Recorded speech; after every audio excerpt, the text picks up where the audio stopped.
गुरु ब्रह्मा गुरु विष्णु गुरु देव महेश्वरा गुरु साक्षात परम ब्रह्म तस्मै श्री गुरुवे नमः। श्री गुरु चरण कमलेभ्यो नमः।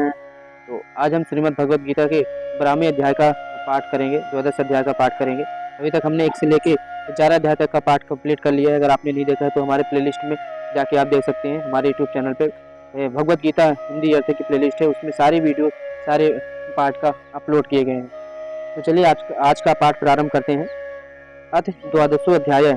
अर्जुन उवाच। अर्जुन बोले, जो अनन्य प्रेमी भक्तजन पूर्वोक्त प्रकार से निरंतर आपके भजन ध्यान में लगे रहकर आप सगुण रूप परमेश्वर को और दूसरे जो केवल अविनाशी सच्चिदानंद घन निराकार ब्रह्म को ही अति श्रेष्ठ भाव से भजते हैं, उन दोनों प्रकार के उपासकों में अति उत्तम योग वेत्ता कौन है? श्री भगवान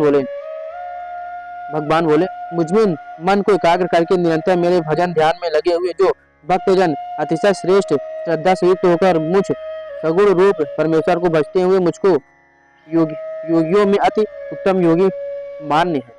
परंतु जो पुरुष इंद्रियों के समुदाय को भली प्रकार वश में करके मन बुद्धि से परे सर्वव्यापी अकथनीय स्वरूप और सदा एक रस रहने वाले नित्य अचल निराकार अविनाशी सच्चिदानंद घन ब्रह्म को निरंतर एक ही भाव से ध्यान करते हुए भजते हैं, वे संपूर्ण भूतों के हित में रत और सब में समान भाव वाले योगी मुझको ही प्राप्त होते हैं।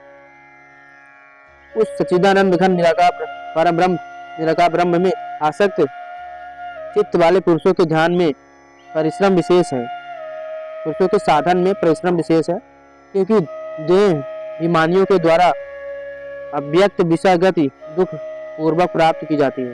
परंतु जो मेरे परायण रहने वाले भक्तजन संपूर्ण कर्मों को मुझ में अर्पण करके मुझ सगुण रूप परमेश्वर को ही अन्य भक्ति योग से निरंतर चिंतन करते हुए भजते हैं, हे अर्जुन, उन मुझ में चित्त लगाने वाले प्रेमी भक्तों का मैं शीघ्र ही मृत्यु रूप संसार समुद्र से उद्धार करने वाला होता हूँ।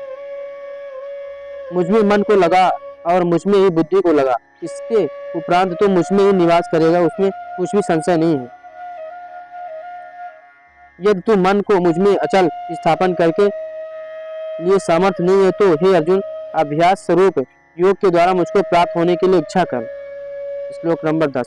यदि तू उपयुक्त अभ्यास में भी सामर्थ्य है तो असमर्थ है तो केवल मेरे लिए कर्म करने के ही परायण हो जा। इस प्रकार मेरे निमित्त कर्मों को करता हुआ भी मेरी प्राप्ति रूप सिद्धि को ही प्राप्त होगा। यदि मेरी प्राप्ति रूप योग के आश्रित होकर उपयुक्त साधन को करने में भी तो असमर्थ है तो मन बुद्धि आज पर विजय प्राप्त करने वाला होकर सब कर्मों के फल का त्याग कर। मर्म को न जानकर किए हुए अभ्यास से एक जान श्रेष्ठ है, एक जान से मुझ परमेश्वर के स्वरूप का ध्यान श्रेष्ठ है, और ध्यान से भी सब कर्मों के फल का त्याग श्रेष्ठ है, क्योंकि त्याग से तत्काल ही परम शांति होती है।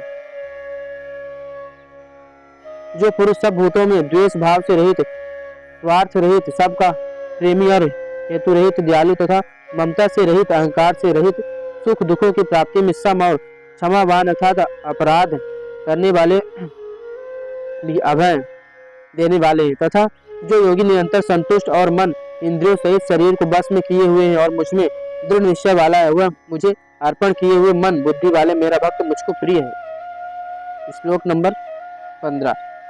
जिससे कोई भी जीव उद्वेग को प्राप्त नहीं होता और जो स्वयं भी किसी जीव के उद्वेग को प्राप्त नहीं होता, तथा जो हर्ष अमर्ष भय और उद्वेग आदि से रहित है और वह भक्त मुझको प्रिय है।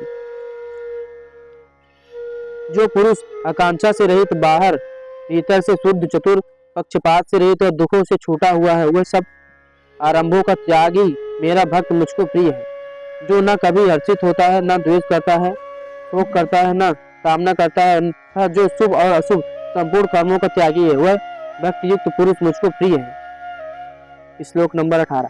जो शत्रु मित्र में और मान अपमान में सम है, सर्दी गर्मी सुख दुख द्वंद्वों में सम और आसक्ति से रहित है, जो निंदा स्तुतियों को समान समझने वाला मननशील और जिस किसी प्रकार से भी शरीर का निर्वाह करने में सदा ही संतुष्ट है और रहने के स्थानों में ममता और आसक्ति से रहित है, वह स्थिर बुद्धि भक्तिमान पुरुष प्रिय है।